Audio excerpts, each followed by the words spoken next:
We are nearing the end of our 18-month First Sunday World Religion series.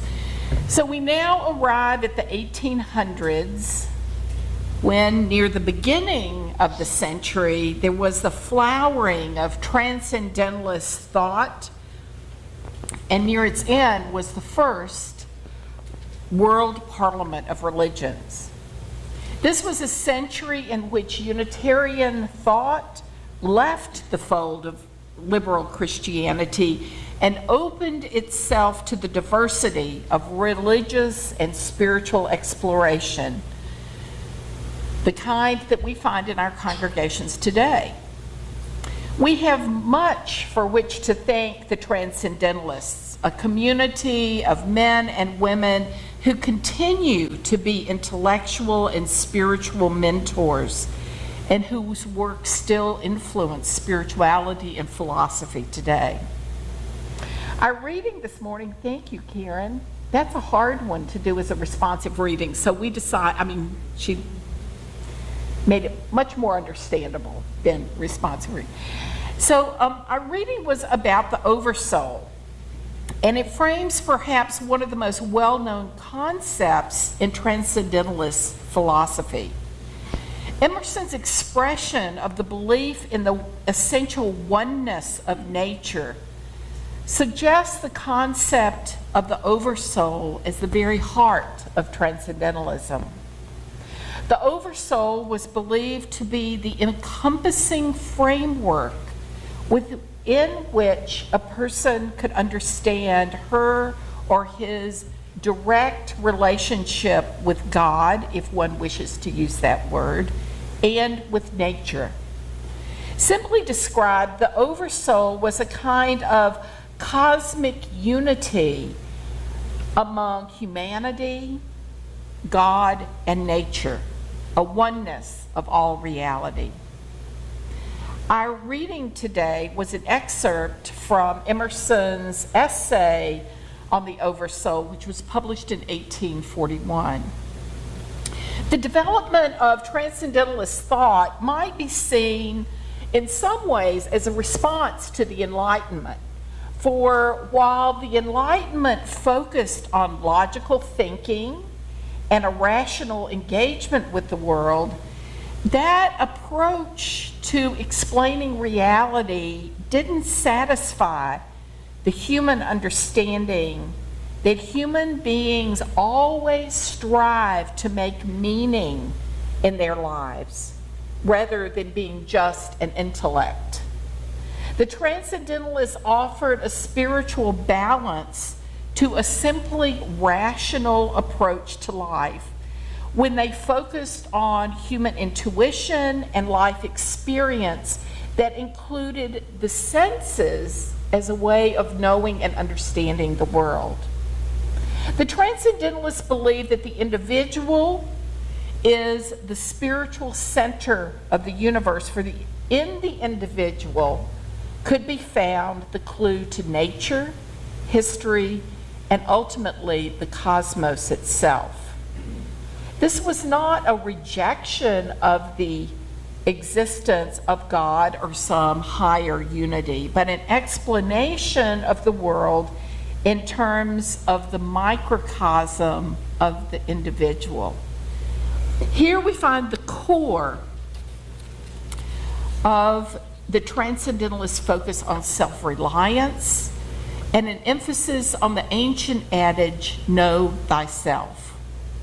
And here also is a belief that every person had within him or her an inner light that held the authority of the self and also the seed of the cosmos.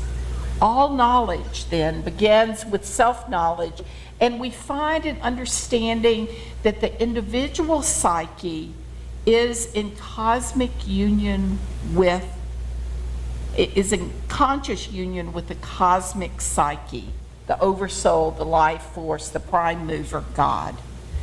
Many Transcendentalists believed that the individual soul reunites with the oversoul after death.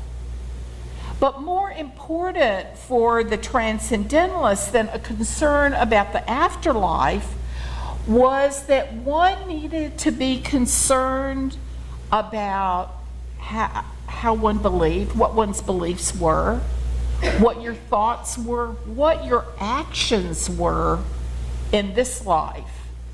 Very much like the Unitarian concept of, we don't worry about what's going to happen after life. We create heaven or hell here on earth. In Emerson's words, the one thing in the world of value is the active soul. And because every being is part of the oversoul, that each person needs to be respected and honored. One of the aspects of Transcendentalist thought that continues to guide the thinking of so many people today is the strong belief that God, the oversoul, can be found both in nature as well as human nature. Nature, Emerson stated, has spiritual manifestations. The unity and interrelatedness of life in the natural universe must be realized. Here we have the foundation for the modern Unitarian Universalist concept of the interdependent web of existence and of our commitment to environmental justice. Of course, there are so many foundational Transcendentalist concepts.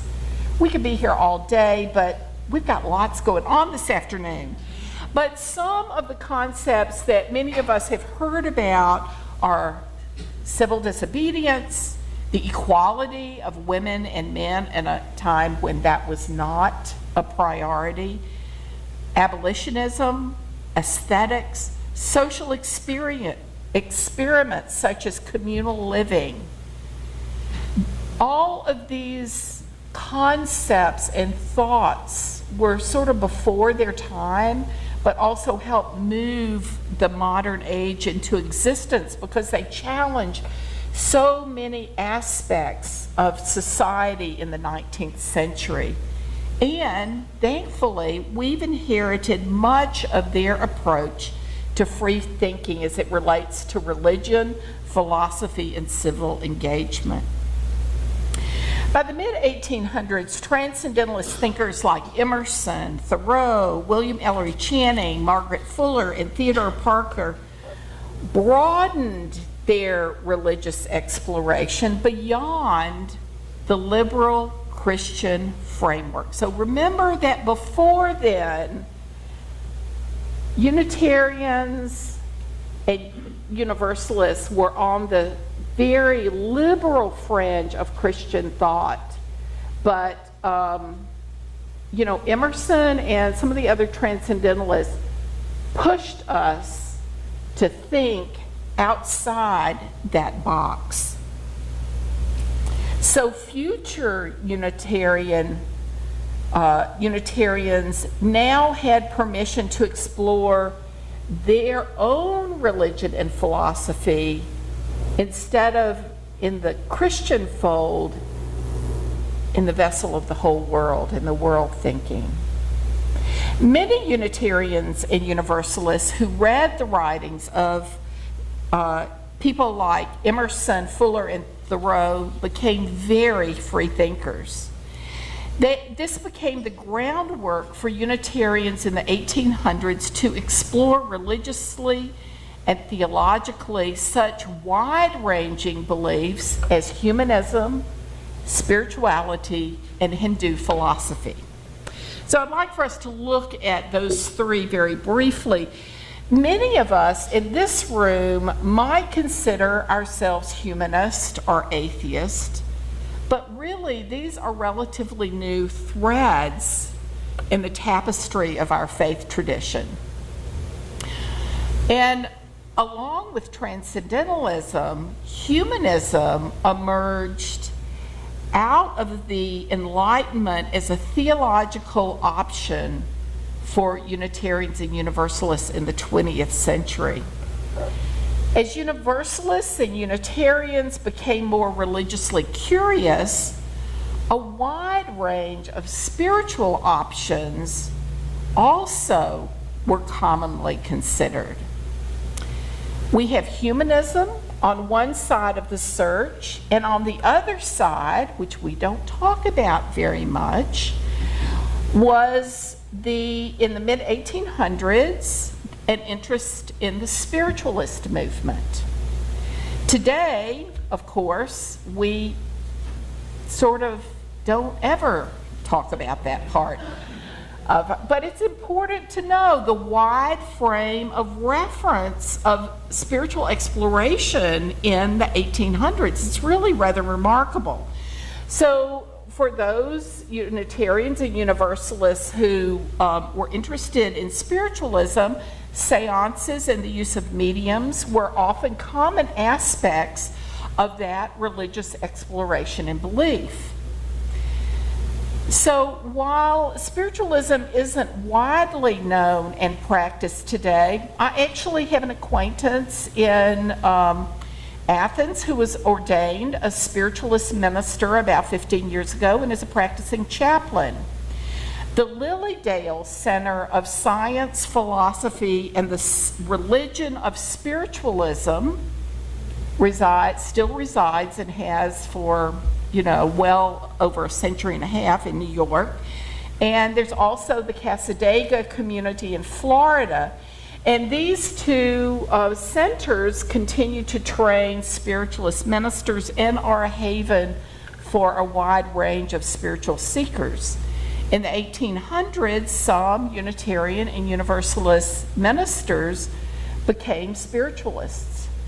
Often as a result of their theological discussions about universal salvation and what happened to the soul after death.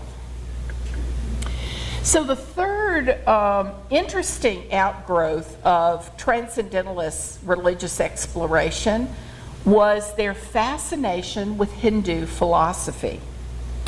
Emerson, as well as Thoreau, Emerson and Thoreau were great students of the Bhagavad Gita, and that ancient spiritual writing influenced their Transcendentalist philosophy and writings.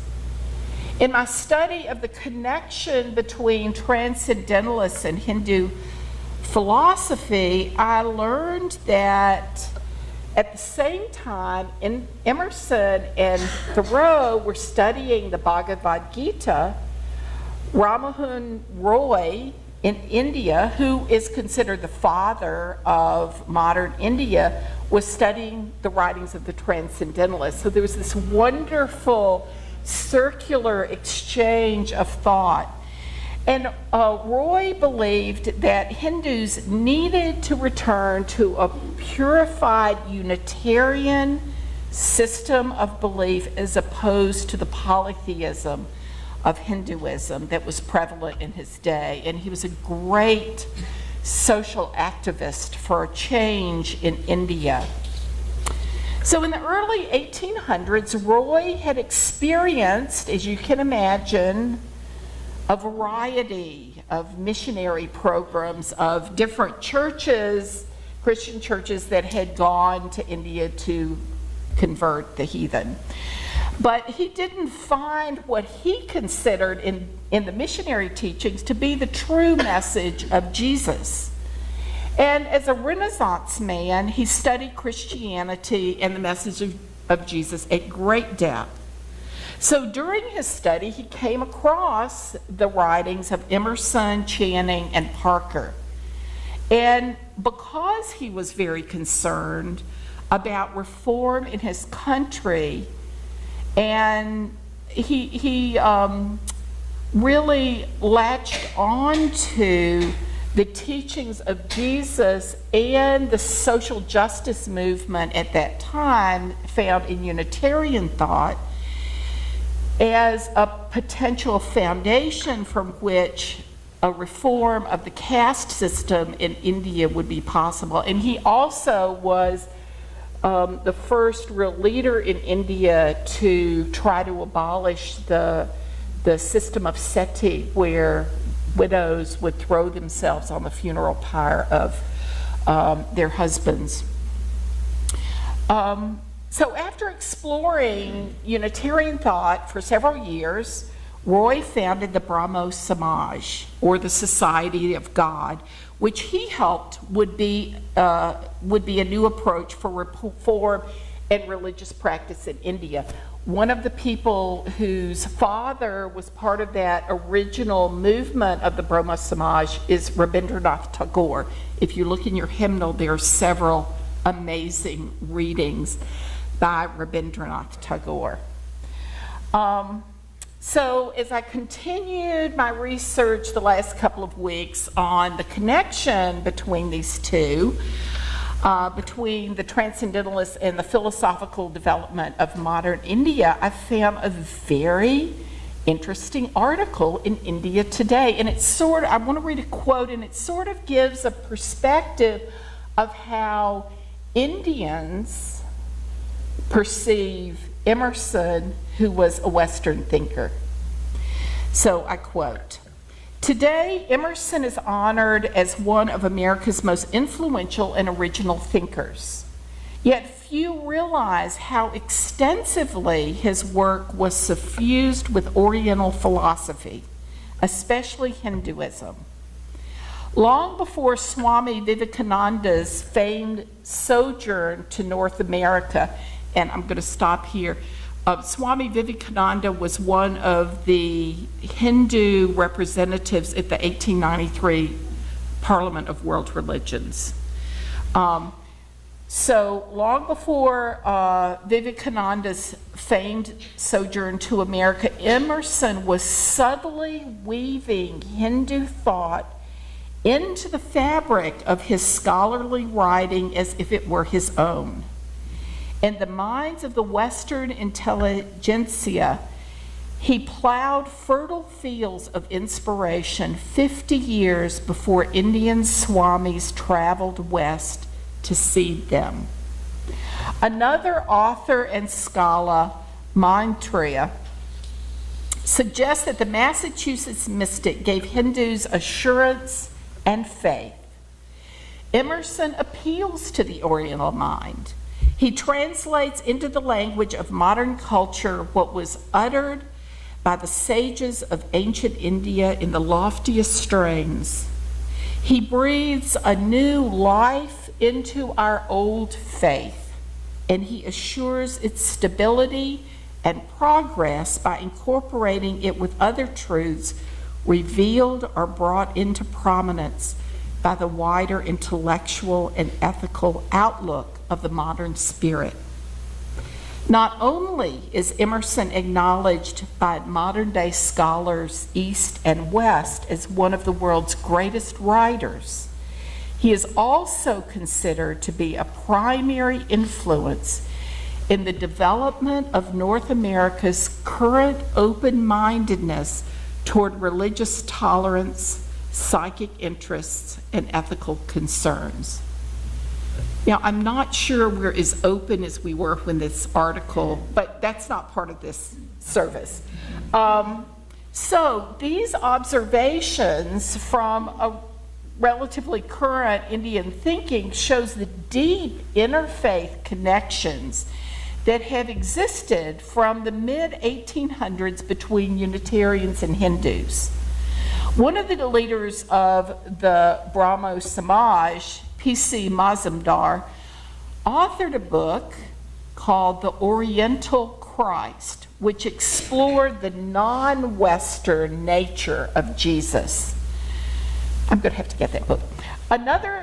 He was another participant at the World Parliament of Religions in 1893, and so that was really an opening because he brought an understanding of Jesus that was radically different from the Western understanding of Christianity. So as East and West began an interfaith dialogue through the Transcendentalists, it signaled a deeper awareness of the world's rich cultures and diverse religious traditions. The World Parliament of Religions, held in 1893, was part of the World Columbian Exposition, and it was a testament to the yearning to begin some kind of global dialogue among diverse faiths.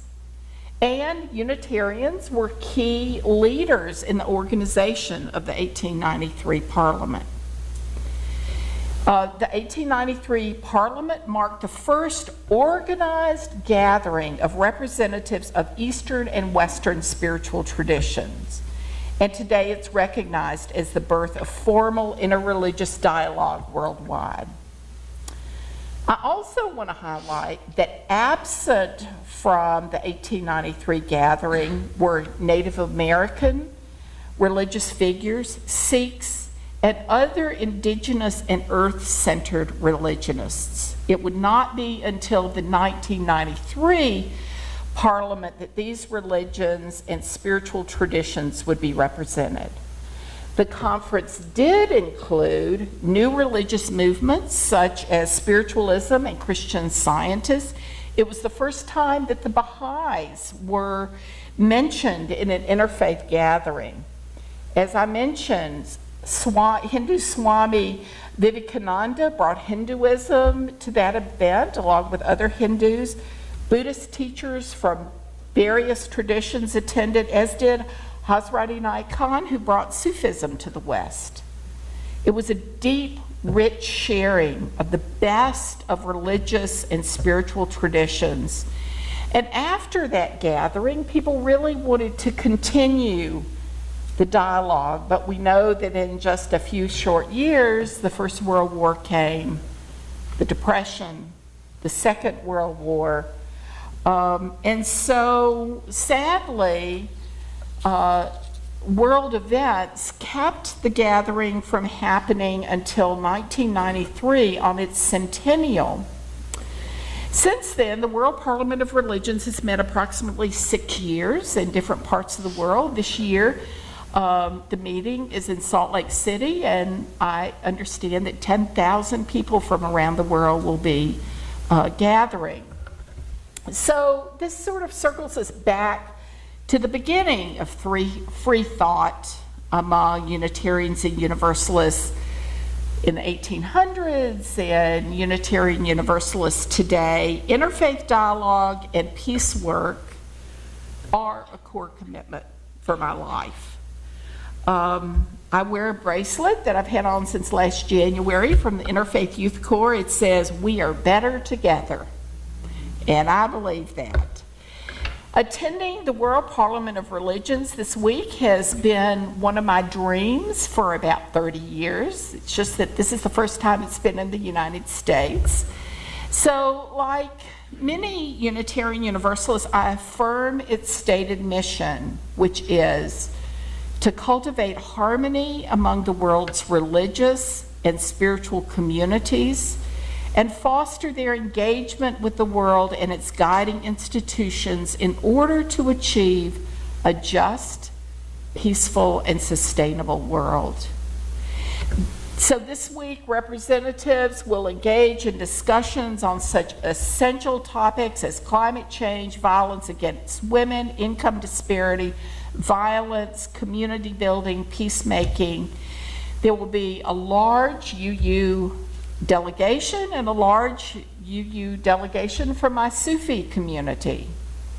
Our Unitarian Universalists have a long and honored history of engaging with and learning from people of many different faith and cultural traditions. Sadly, the Dalai Lama has been ill, and his doctors have said that he should not fly from Tibet to Salt Lake City, but to rest more. But people like Jane Goodall, indigenous leaders from First Nations peoples, the Imam from the main mosque in Mecca, Karen Armstrong will attend, and I'm just going to absorb it all. The 10,000 people who attend will seek solutions to some of the world's most serious issues and will explore ways that people of many faiths can work together to heal our world. So I'm very honored to be attending and to stand in our long tradition of transcendentalists, free thinkers, and social activists. So I promise that I will bring home lots of stories and new ideas. So in that spirit, I invite us to rise in body or spirit to share our closing hymn number 134.